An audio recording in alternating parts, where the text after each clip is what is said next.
یەک داواکاریش بەس ئەگەر دوعایەکم فێر بکەیت بە عەرەبی کە داوای دیتنی پێغەمبەرێکم سڵ سەلەم لە خەومدا. براکەم بەس سەڵاوات لێبە. من برایەکە بوو سبحان الله پاکەرەوە بوو لە خەستەخانە. باشە جارێکیان وتی مامۆساییان طبعا من ڕێم کەوتبووە، من باسی 3 ساڵ پێش ێساکەم ڕێم کەوت بۆ ئەو خەستەخانەیە، گەنجی هەر لە دوورەوە سەیریە کردم، ئەمزانی لە دڵەوە حەزەکە بێک بۆلام شەرمیە کرد.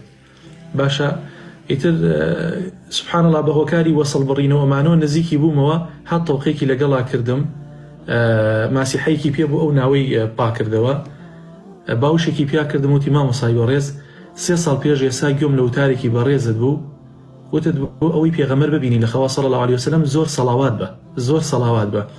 منیش باوەڕت هەبێ زۆربەی کاتەکان سەڵاواتم لێداوە، تەنانەت بەدەم ئیشەوە کاتێکە ڕاکشاوم لە ناو جێیەکەم، والحاصل زۆربەی ڕۆژەکان من سەڵاواتی زۆرم لێداوە.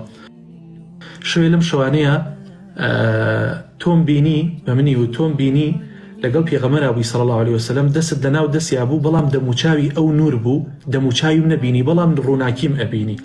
مامۆستا هۆکاری چییە نەمتوانیوە بیبینم؟ وتم ئینشاءڵڵا بەردەوام بە لەسەر سەڵاوات ئەو ئەبینی بە چاوی خۆت ئەیبینی.